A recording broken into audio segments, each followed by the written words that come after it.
बिस्मिल्लाहिर्रहमानिर्रहीम। अस्सलाम वालेकुम। DTVNN के खुसूसी व्लॉग के साथ मैं हूं नादिया राजपूत। इक्तदार इतना प्यारा क्यों?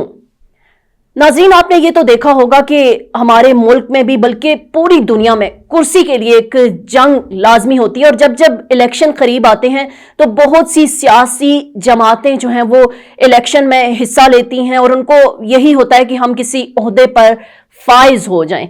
लेकिन इंसान जब इक्तदार की जंग में पड़ जाता है तो वो बहुत सा नुकसान भी कर लेता है अपनी जात का।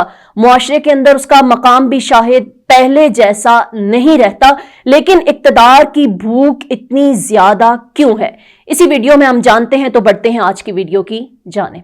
रोज़े जज़ा से उन लोगों का हिसाब आम आदमी की निस्बत कई गुना ज्यादा सख्त होगा जो इस दुनिया में इक्तदार की किसी पोजीशन पर फाइज रहे हैं। इसीलिए खान अब्दुल वली खान के भाई और अजीम पश्तो शायर गनी खान फरमाते हैं कि दुनिया की बादशाही के पीछे दौड़कर अपने लिए गम क्यों बढ़ाते हो, इसमें तुम्हारा बचना काफी मुश्किल है, क्योंकि इंसाफ के मुताबिक तोलना बड़ा मुश्किल काम है और तुमसे इसमें जरूर कोई ना कोई गलती हो जाएगी। लेकिन इसके बावजूद इक्तदार के पीछे हमारे सियासतदान तो क्या, गैर सियासतदान भी मरे जा रहे हैं।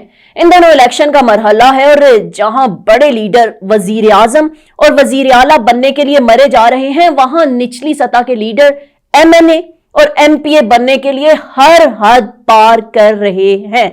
हालांकि तारीख का सबक यही है कि इस तालाब से बहुत कम लोग इस्तिफादा हासिल कर सकते हैं। दूर मत जाइए, माजी करीब में कुछ मिसाल ले लीजिए कि सद्दाम हुसैन के लहजे में क्या तमकीनत थी। वो तन्हा इराक के स्याह और सफेद के मालिक थे, उनसे मामूली इख्तलाफ करने वाला जिंदा नहीं रह सकता था। वो इस इख्तदार की तवालत के लिए लंबे अरसे तक अमरीकियों के हाथों में खेलता रहा, लेकिन फिर वो वक्त आया कि उन्हीं अमरीकियों के हाथों बेसरो सामानी में फांसी चढ़ गया। कर्नल कजाफी हमारे सामने एक और मिसाल है। लीबिया के मुतलिकुल अनान हुक्मरान थे और हमारे बाज दीनी लीडर भी उनके खजाने से इस्तिफादे के लिए वक्तन फवक्तन हाजिरी लगाया करते थे। अपनी हिफाजत पर सैकड़ों मर्द और खवातीन को मामूर कर रखा था। मुल्क के अंदर अपने खिलाफ कोई इख्तलाफी आवाज नहीं छोड़ी, लेकिन बिलाखिर वो भी अमरीकियों के हाथों इख्तदार से महरूम और फिर उन्हीं के हाथों मारे गए। अपने पड़ोस में अफगानिस्तान को देख लीजिए। डॉक्टर अशरफ गनी अमरीकियों के हमायत से इख्तदार में आए थे और अपने इख्तदार को बचाने के लिए वो आखिरी हदों तक गए, लेकिन तालिबान के हाथों उन्हें मुल्क से फरार होना पड़ा और अमरीकियों ने उनकी कोई मदद नहीं की। अपने पाकिस्तान को देख लीजिए। जुल्फिकार अली भुट्टो जनरल जिया के हाथों फांसी चढ़ गए।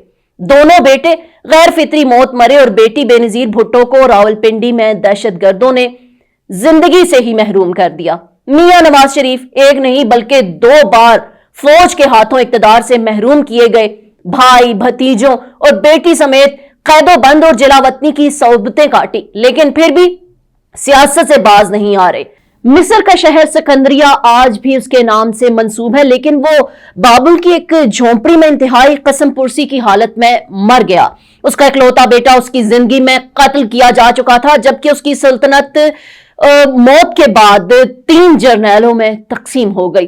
जिंदगी के आखिरी वक्त में फतूहात के लिए मशहूर सिकंदर आजम ने कहा कि अफसोस, मैं दुनिया को फतह करना चाहता था लेकिन मौत ने मुझे फतह कर लिया, और अफसोस कि मुझे जिंदगी में वो सुकून भी ना मिल सका जो एक आम आदमी को मुयस्सर होता है। बांग्लादेश के साबिक सदर जियाउर रहमान ने बड़ी मुशक्कतों के साथ वजीर आजम का मकाम हासिल किया, लेकिन एक फौजी अफसर मेजर जनरल मंजूर ने ये सोचकर उन्हें कत्ल करवा दिया कि उनकी जगह वो मुल्क के चीफ एग्जीक्यूटिव की मंजिल हासिल कर ले। नेपोलियन बोनापार्ट जो बुनियादी तौर पर फौजी था ने पहले फ्रांस के इक़्तिदार पर कब्जा कर लिया, फिर दूसरे ममालिक में दर अंदाजी शुरू की और एक वक्त ऐसा आया कि पूरे यूरोप पर काबिज हो गया।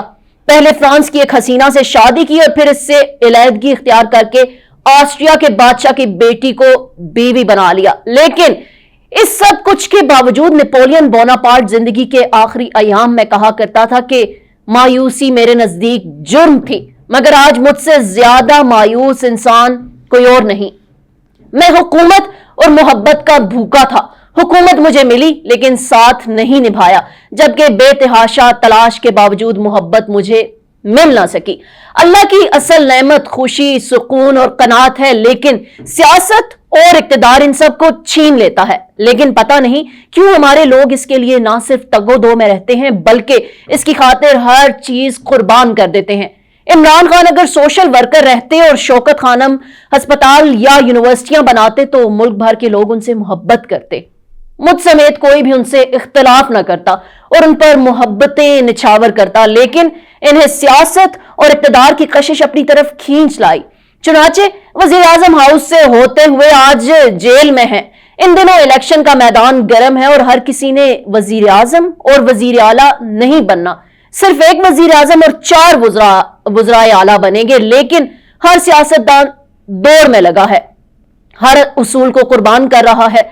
खूनी रिश्ते तक कुर्बान किए जा रहे हैं, दीनी इक़दार कुर्बान कर रहा है, खुशामद और चापलूसी, और इसके बावजूद पानी की तरह पैसा भी बहा रहा है।